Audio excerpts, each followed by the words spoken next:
Welcome to See the World Differently. Come explore and discover the world around you.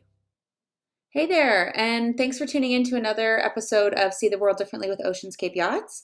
I'm your host, Rebecca Taylor, and today's guest I'm really happy to announce is Grace Dvornik. Grace is a chef on board luxury yachts. She's been in the industry for a couple years, and she actually got her start in tall sailing ships. And she kind of did it just as a break after university to kind of see the world a little bit. And from that grew a real love of the sea and cooking. So she followed that by going to get all of her culinary degree, and she's still working in that field. I found it really interesting chatting with her, though, because she actually comes from a theater background. That was her degree.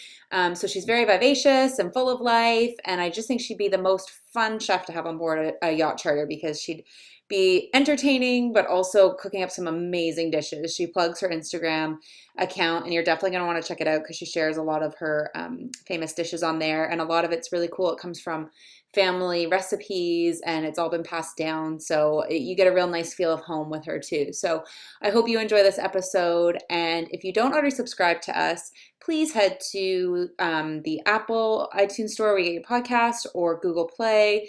We're in both of those. Hit subscribe. You'll get first-hand notifications as soon as a fresh one is laid out for you, and you know we can't waste any time in today's world. While you're there, why not shoot us a review or rate us? We love hearing from you, and we just love seeing your comments, so please keep them coming. And without further ado, I hope you enjoy today's episode. Thanks so much. So today I'm here with Grace. Thanks so much for joining us today.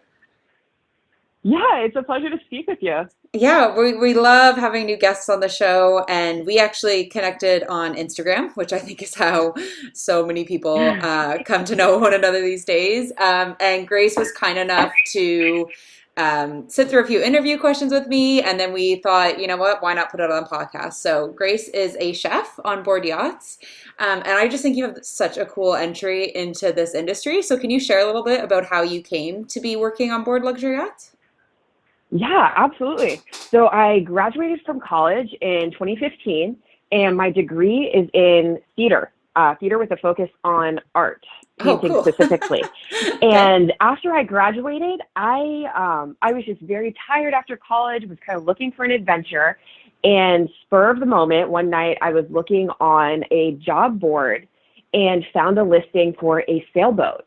And I had always had a vague dream of working on a sailboat, working on the water. So I applied immediately with my theater resume, no experience sailing at all. Right. And the next day I got a phone call from the captain's wife saying they were looking to hire someone immediately. And that position was, it was for the deckhand and messmate. So a messmate is the chef's assistant. So a lot of cleaning dishes in the galley and food prep and everything like that. So when I accepted the job, I was working part of the day on deck assisting the first mate and the captain sailing the boat, and the other part of the day I was helping out the chef in the galley. And those boats, my first boat was a 101-foot gas rig schooner that was built in 1872, a wooden boat. Our galley operated off of a wood-burning stove. We had no electricity. No refrigeration.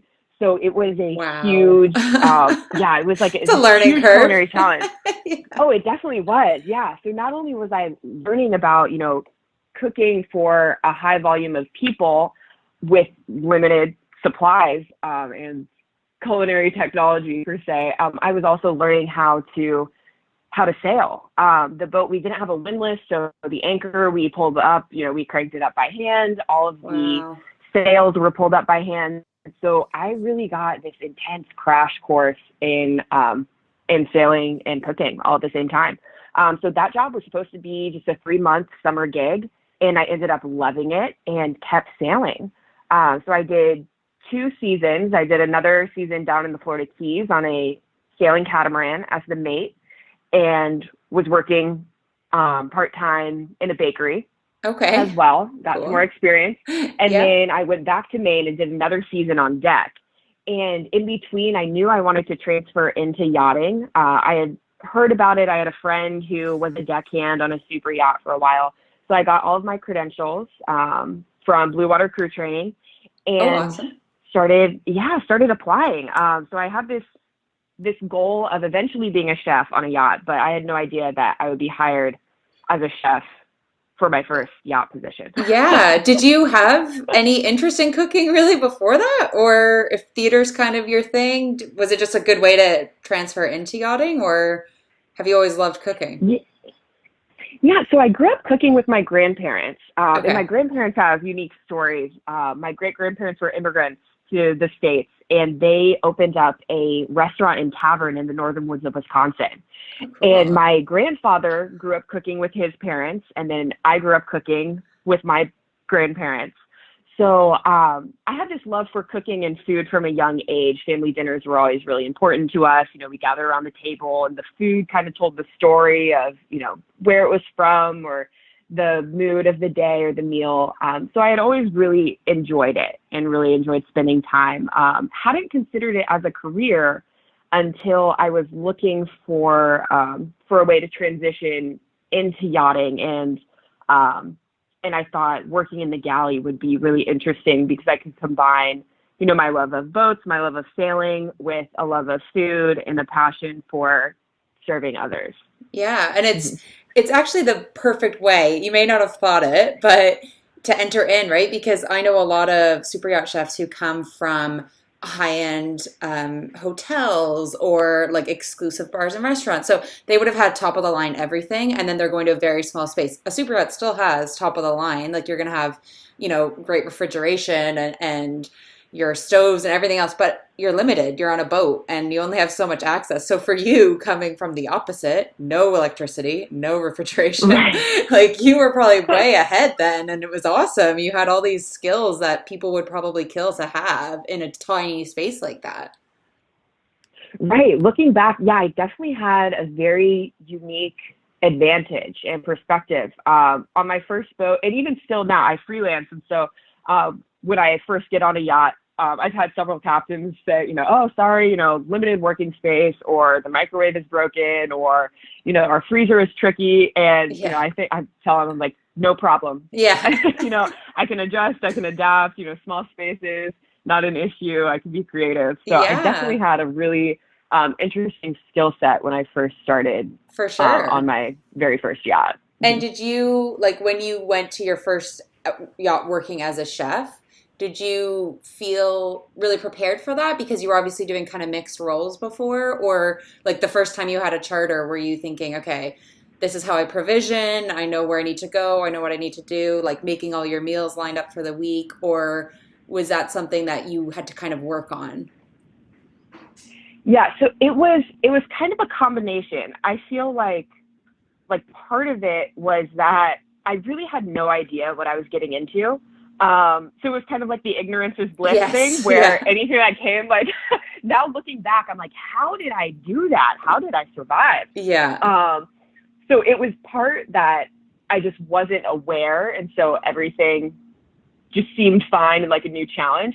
But then I also had two of my previous chefs to look back on.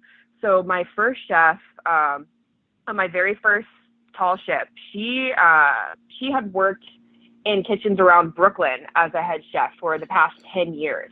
And I was able to observe her skills, how she would meticulously plan, the night, 2 nights before a week long charter, everything she would need for each meal of the day, 3 meals, 2 snacks for 25 people on board. And she would plan her shopping list, plan her menus ahead of time. And so that really taught me how to be prepared and how to go into a charter, fully prepared, knowing what I'm doing, having a plan for each day.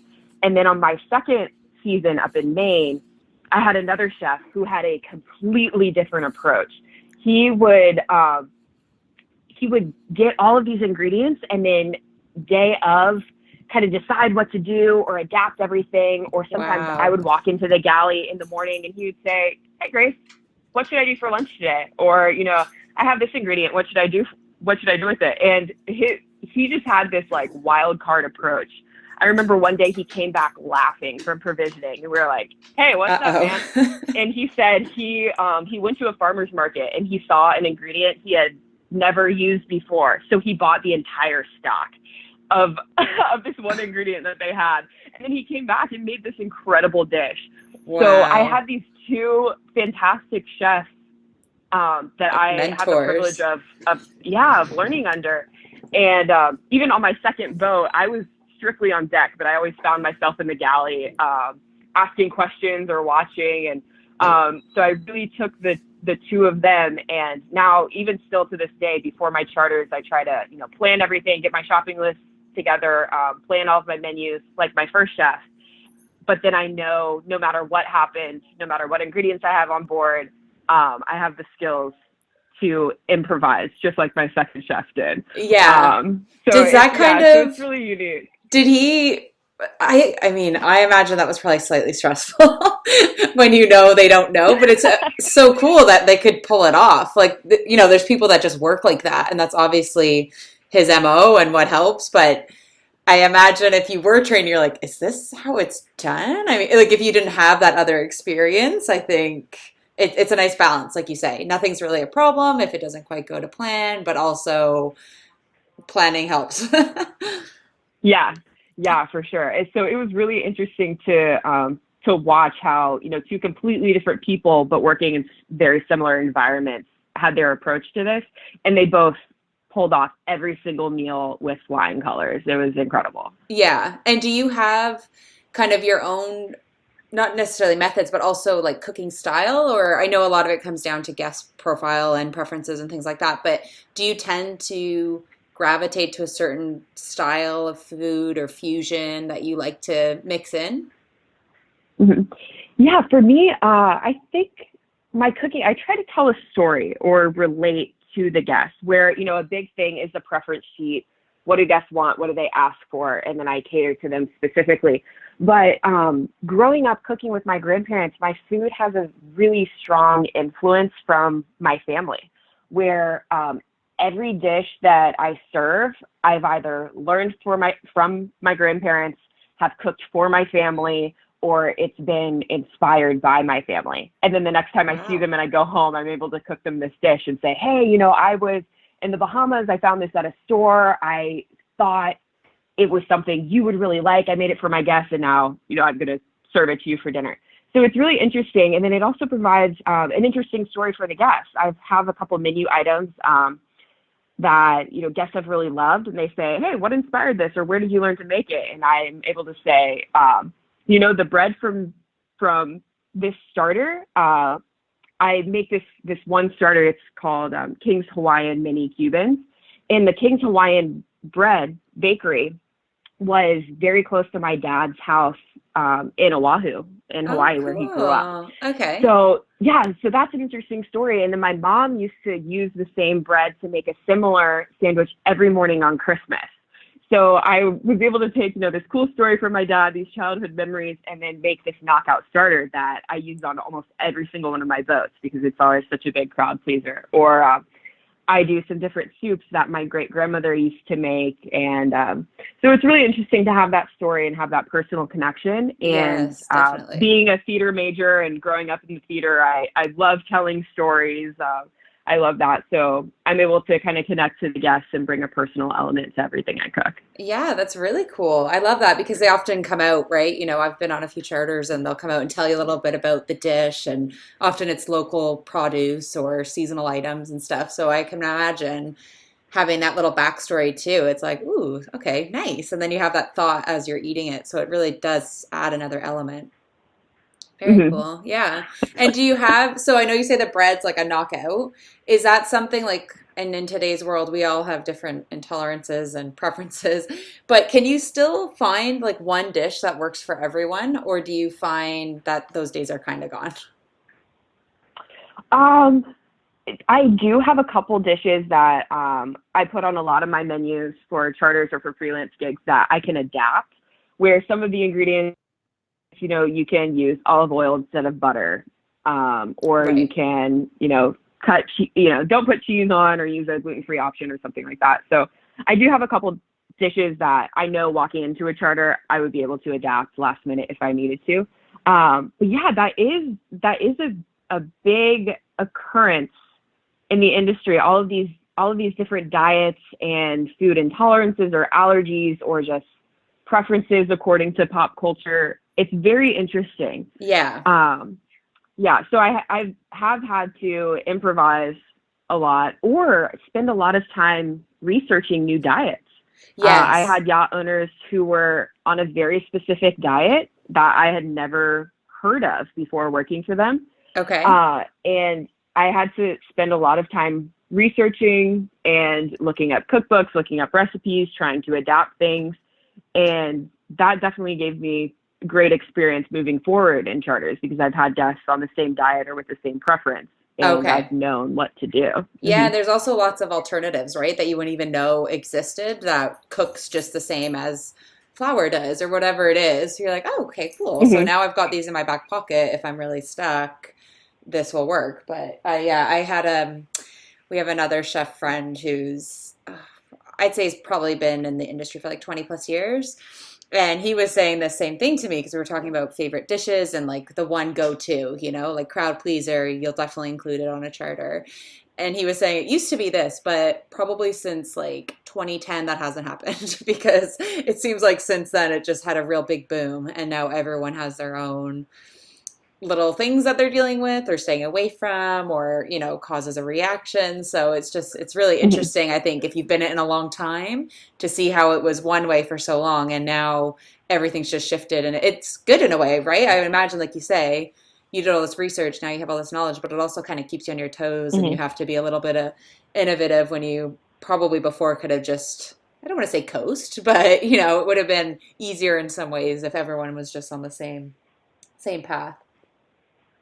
Right, absolutely. Yeah, it's definitely a new challenge where, where even a couple of years ago you could serve everyone the same thing, and now you could have one guest that's vegan, one guest that's lactose intolerant, one guest that loves meat, doesn't like vegetables, one guest that's gluten Yes. free, all sitting at the same table, and then you have to create a dish and adapt everything to please every guest at the Yeah. same time. So Yeah. I tip yeah, my it's hat. It's hard. you're right. It's very interesting. Always keeps me on my toes, and a lot of times I get a funny story out of it.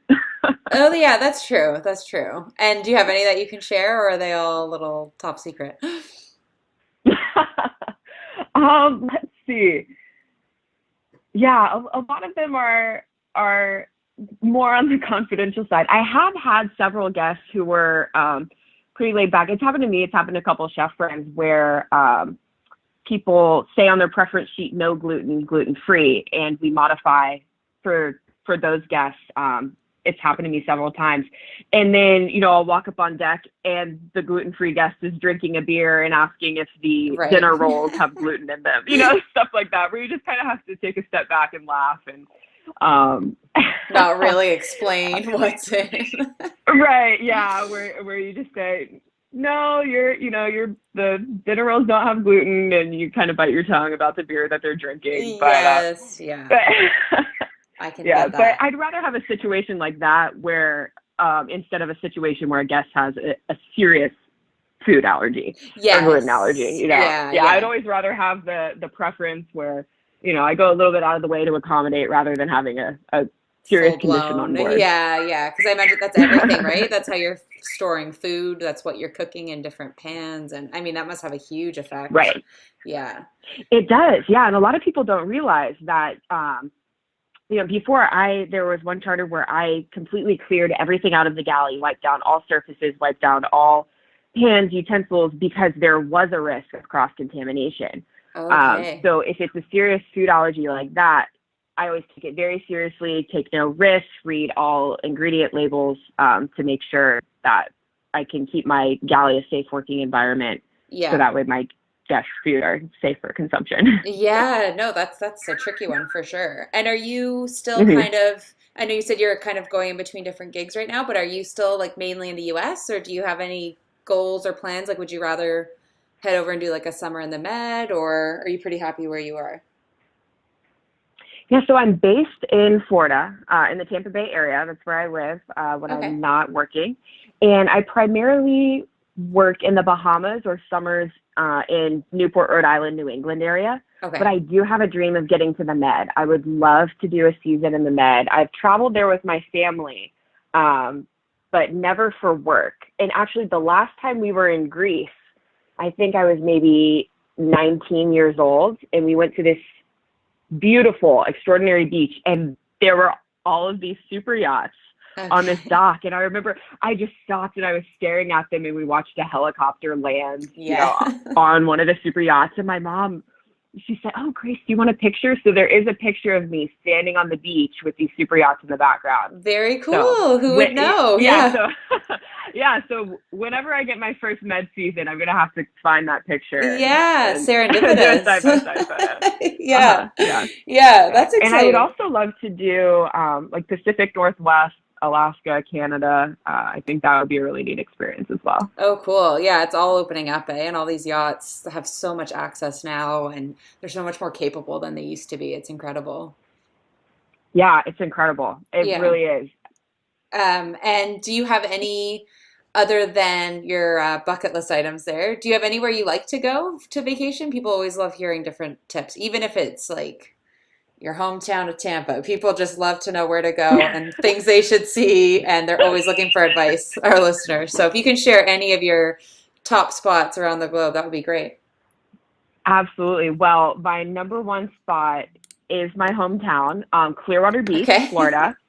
And Clearwater in the Tampa Bay area, it's actually been voted one of the best beaches in the country the last couple of years. So Okay. it's beautiful. You have your small beachy areas, you have places with the bigger hotels and, clubs and bars. And the whole area has really developed over the last couple of years where there are so many interesting restaurants, local breweries, tapas bars, beach bars. There's really been an influx of quality dining and interesting dining experiences. So every time I go home, I have some close friends and we pick a new spot. One of my best friends, each time I come home, she says, "Okay, we're going here, we're going here. We're Oh, going to try this ideal. place." Yeah, so it's really fun to spend that time with this friend, and I tell her, all the stories about the yachts. But then we're also having these amazing culinary experiences together, and that really influences a lot of my menus Right. in meal planning, which is really cool. So definitely my hometown of Clearwater Beach, Florida. I highly recommend it. And let's see, I went to Aruba last year. Okay, It nice. was a vacation that I did, kind of a yoga retreat, and I really liked it. I liked the island and was hoping to get back there at some point. So that's another one. And then my last recommendation is Toronto. I spent 8 months living there for my second culinary program, Oh, and cool. it's a really interesting city. A lot of really cool restaurants. Dave Chang has two restaurants, Momofuku and what's the other? Kojin, I think. But I got to dine at Momofuku, which is really neat. There's some really cool fine dining places. Kasamoto, I have a friend who works there. It's a fine dining Japanese. There's some of the restaurants where you go in and it's like the 20-course chef Oh, designed yes. menu. But then there are all, the small eateries, that are really great to go to. And there's always something happening in Toronto, whether it's a Leafs game, a Raptors game, a event in the park going on.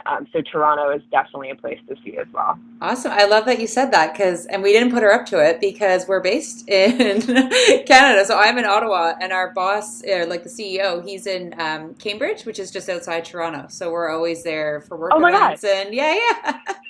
Very that's funny. amazing. That's so cool. Yeah. Yeah, we totally paid her Yeah. to plug Toronto. So. Oh, that's so cool. Yeah, living in Toronto was really neat. And it had been a long time since I had been in one place.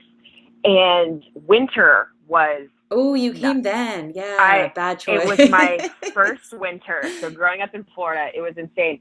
But I lived right by the harbor front. Okay, So beautiful. every Yeah. day I was able to look out onto the lake and there were boats there, sailing yachts, smaller yachts, all of these. So I felt like I was at home, even Yeah. with snow on the ground, with Just all of these boats around. just a few more layers on. That's all. It's basically the same. Right, yeah. Yeah, there was and I'm gonna totally get this wrong, but it was not long ago. It was like voted one of the most multicultural cities in the world, I think, because there's just so many different. Oh, So yeah. when you're saying like restaurants, you can literally eat any type of food pretty much, and it will be at a nice restaurant.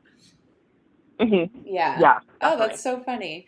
And I just wanted to know, do you still do much in the theater side of things, or are you solely focused in the yachting now, or just out of curiosity and don't feel like you need to answer it, but Yeah, so I am solely 100% into yachting. Kind of still have the passion for theater, but no longer the desire to perform or pursue it professionally. However, my younger brother and older sister are very involved in theater arts. My younger brother, I'm very proud of him. He just graduated with a double major in history and vocal performance oh, from cool. Vanderbilt. Okay. And he will be moving to New York soon. And our older sister works as a dresser on Broadway. Oh, So we wow. still, yeah, so we still very much have theater in the family. We always joked that the Academy Awards were our Super Bowl. So we didn't grow up watching, sporting events. We would dress up for the Academy Awards Oh, or the that's so Grammys or the nice. Emmys and the Tonys. Yeah, and watch those. Okay, So, so you're in New so while York now. I'm not, Are you crashing with one of them right now or in New York? yeah, I'm in New York to see some family and might actually go out and see a show later today. And I'm definitely going to eat at some interesting restaurants. I got to stop by Milk Bar yesterday, Oh, nice. which was great. And yeah, and my sister's friend took me to this really cool Thai place. So definitely trying to get some good spots to eat while I'm here and maybe see a Yeah. show or two. Shouldn't have a shortage there, I would imagine. So, Right. Yeah. Yeah. yeah. There's always something, always something interesting to find and eat here. Yeah, well, awesome. And I want to make sure people know where to find you. So if they want to go follow you on Instagram like I did, do you want to let them know where they can find you online? Yeah, absolutely. My Instagram is my name, Grace Dvornik, and I'm sure we can link that in the We podcast. definitely will And link it. then awesome. And my website is gracedvornik.com. And on my website, I have my CV, I have a selection of food photos, I have a little bio about myself, everything that someone would need to know about me. Cool. Well, I look forward to following along on all your adventures and stuff, and hopefully everyone will give you a follow after this. So thanks. I honestly can't thank you enough. I know it's kind of busy for you right now, so thanks for taking the time, Grace. Yeah, of course. It was absolutely wonderful to talk to you. And I was so excited to share my story on your podcast. Thanks. Thanks for tuning in to See the World Differently. Until next time, keep daydreaming.